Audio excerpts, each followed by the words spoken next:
sorry I've not done a video for a little while, but I haven't been too well, especially with all my back problems and stuff, so I've been feeling quite rotten. But I'm back today, so I thought what better than on a Friday, my favourite day of the week, when we get these beautiful pictures from Charlie there. So before I talk about what Charlie's been doing at school today, Dean had left off a little bit on yesterday's video, only because it was just at the top and he hadn't realised that it was the same date. So I'll just read that because it's about his music therapy session, which is one of Charlie's favourite parts of the week, I think. So it says, Charlie's engaged well in music therapy. He strummed the guitar, played the drum with the beaters and then with his hands, then the chime bars, which was great to see. So it's fantastic that his music therapist Angela is like really pleased with how well he's doing it with his music therapy. Charlie's very musical at home. He has a guitar, a ukulele, chimes and a drum, and some castanets and like some maracas. But his ukulele and the chime bar seem to be like his top favourite things that he really likes.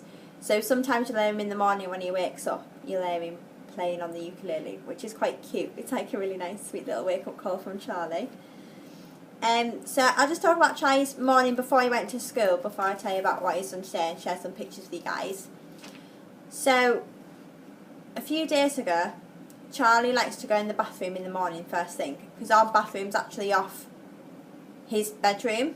So I always take him in, he always likes to have a look around, make sure that everything's still there, and make sure that the hot water's on for his bath. So I always go and show him the toilet every morning and explain to him what you do, because we're getting in the stages now where we're going to be able to start toilet training Charlie. Hopefully, fingers crossed. We have some PEX cards at home now with one for a toilet, so that Charlie can tell us when he's been, and hopefully in time Charlie will tell us when he needs to go, so we can sit him onto the toilet and have a go. So he's been exploring it and he was stood near to the toilet. I think this was on Wednesday morning. He stood near the toilet and he was looking, but you could tell like his clogs were turning, he was really thinking about something. So I just said to him, oh Charlie, you know, show mummy what you're thinking. And he went and got some toilet roll and put it in the toilet, pulled the seat down and then flushed it. So I was dancing around the bathroom like a crazy loon about 5:30 in the morning because I just couldn't believe it. Charlie'd actually shown us he understands the steps you need to take for the toilet. So I was like, yay, go on Charlie, like that was super awesome. And then this morning he gone into the toilet and he was looking at it again, and I said to him, Charlie, can you press the button? And he just went over and straight away flushed the toilet. So it's Charlie starting to understand, like he's understanding verbal instruction. Obviously some things Charlie can't show us to indicate he knows what we're talking about. Like if I said to Charlie, right Charlie, we're going to go to the doctors today to see them about your hernia, or we're going to go to the hospital today for your assessment meeting, he has no way of telling us that he really understands that. But if I say to him, oh Charlie, can you find this, or can you press this, he's starting to do it. So Charlie's starting to show his understanding even though he can't speak, which is absolutely awesome. So super proud of mummy there.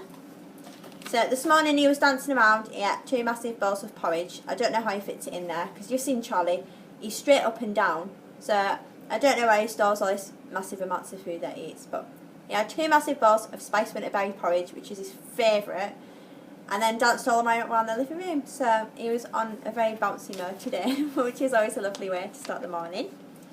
So I will go on to tell you now about what Charlie's been doing at school today. When I'm on the right page, that might help. Right. Charlie came out on the bus for a drive to see the Christmas lights. We also visited a little park, but it was very cold, so we only lasted 10 minutes. We also went to a bike ability organisation. Charlie sat in the double bike while another person paddles, and he really enjoyed this, giggling. So I can just imagine Charlie zooming around. I mean, he's got a few different ride-ons at home. We seem to have somehow managed to have like a massive collection of ride-ons in our toy room. So when you're pushing him around on that, like he really enjoys that. So I can envision him in this bike having a whale of a time, especially if they like to go fast, because Charlie likes fast. It said, we lasted here 10 minutes or so. Charlie started to cry when asked to sit to work. We'll extend his sitting to more shorter activities and see how this goes.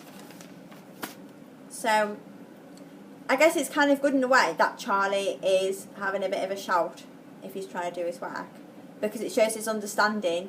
They're trying to make him do something that he might, at that moment in time, not really want to do. I mean, obviously want him to do his work, and the school are fantastic, so I know that, you know, if they give it a bit of a change around, Charlie will probably quite like that. But anything Charlie's indicating is great. So if I was to say to Charlie, no Charlie, you can't have a packet of crisps right now, in that tone of voice, without raising it, and Charlie reacts, you know he's understanding no, the word, as opposed to the tone. So if they're there going, Charlie, come on, time for work, and he's shouting, I guess that's good, because then he's knowing, you know, that's like his way of rebelling, which obviously we don't want, but we want him to be able to communicate it. And Charlie's understanding that him having a shout is like getting his point across of what he's trying to tell everybody. So that's really quite good in a kind of crazy way, if you like. So I'll show you Charlie's pictures. Like, this is my favourite time of the week. One, because it's Friday. Everybody loves Friday. And two, we get these absolutely marvellous pictures of our little boo bear. So this one at the bottom is Charlie and P having a jump around in a dance, which I just think is so cute. You can see that they get ready to have a big jump up in the air. And then this one is him and one of the teachers at school playing outside, which I think is just so sweet. It's like so lovely to see how well Charlie's interacting with the staff, and that he's wanting them and he's wanting to do things with them.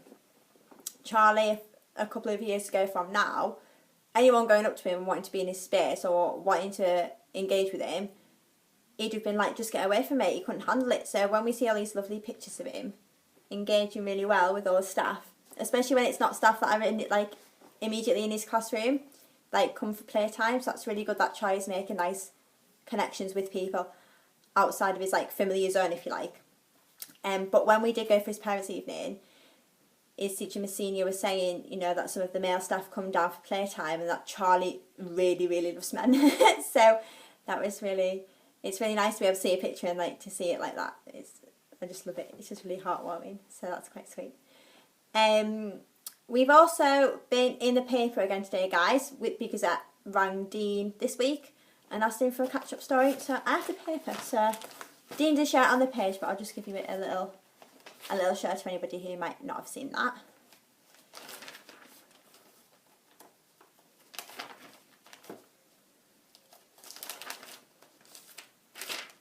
I'll just find it for you guys, because I'm not actually too sure what page it's on.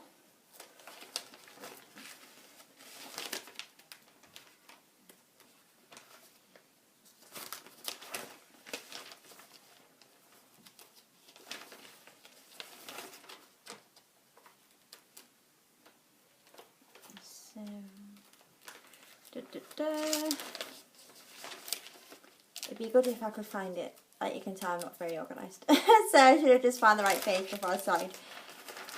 So you guys aren't waiting.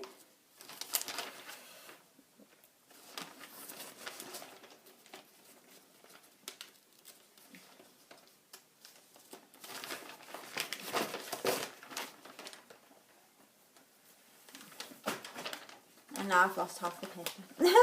Oh dear me. Right, we'll get there. Sorry about this, guys.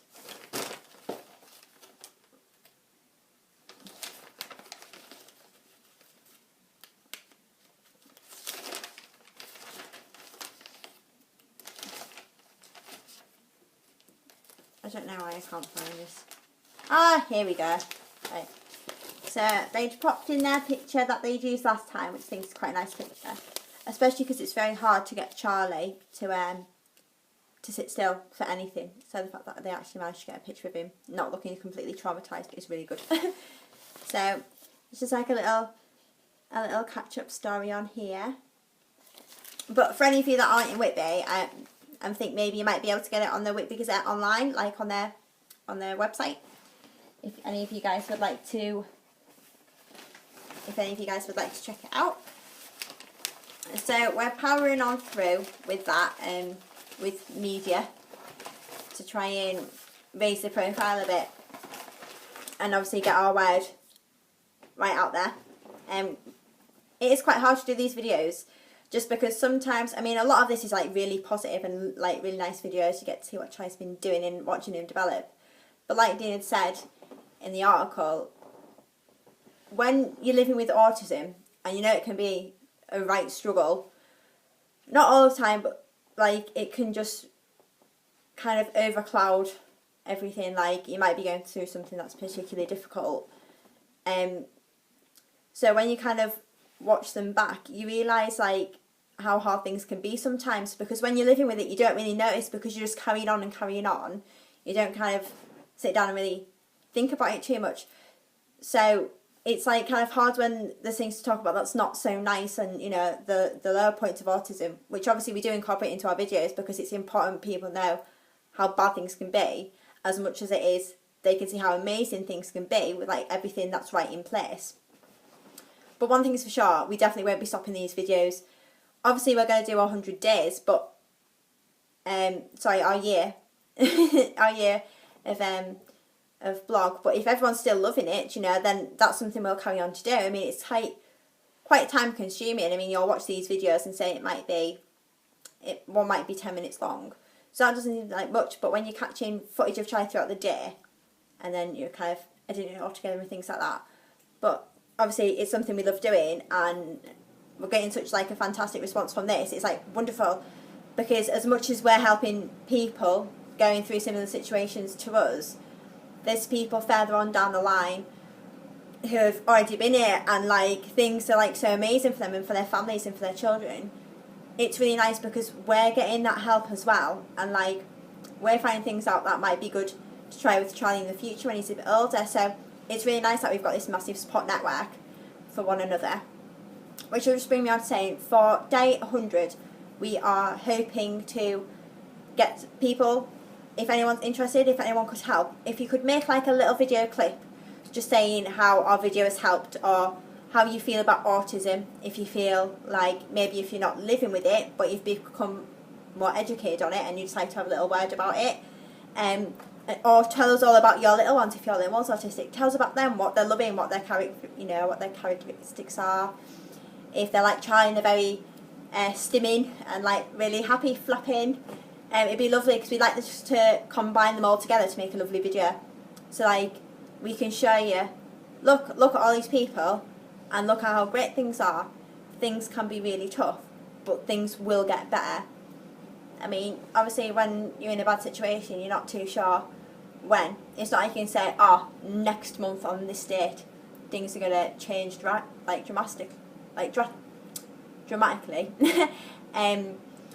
But things will happen. It's like if we like rewind to a couple of years ago and they're Catherine, and then people saying, just think there when he started school and he's got into the swing of it and he's going to be so much happier and things are going to get better. But when you're in that situation it's really hard to kind of see the light, if you like. But like now where Charlie is and how much better things are, it's like awesome. So we just want to share it with you guys and be like, look, things can be really quite tough, and we'll be honest about that, and if anyone has any questions we're more than happy to answer any time. But then it's nice to be able to go, but look, they were in our situation, or their little Charlie's just like ours, you know, and look how different things can be. It's amazing how things that you don't think of, that sound so simple, and you think, why haven't I thought of that before? But it makes such a massive difference. So you've just got to stick at it, guys. And if there's anything we can do to help any single one of you, whether it be you'd like us to talk you through a blog or on a more personal level, then that's absolutely fine. You know, if there's anything we can do to help anybody out, we're right here 24/7. If we're not on the blog, then you can always email us, which all the information for our email and Twitter is on the page. So feel free, guys. Honestly, it's absolutely awesome if like we can help. So I'll stop rambling at you guys now. I can hear cheeky Charlie's been chomping on his pasta. I can hear the forks going. So I need to go and give him some more snuggles because I miss him. I miss him when he's at school. So, but I hope you guys are all well, and I'll be back soon. Take care, guys.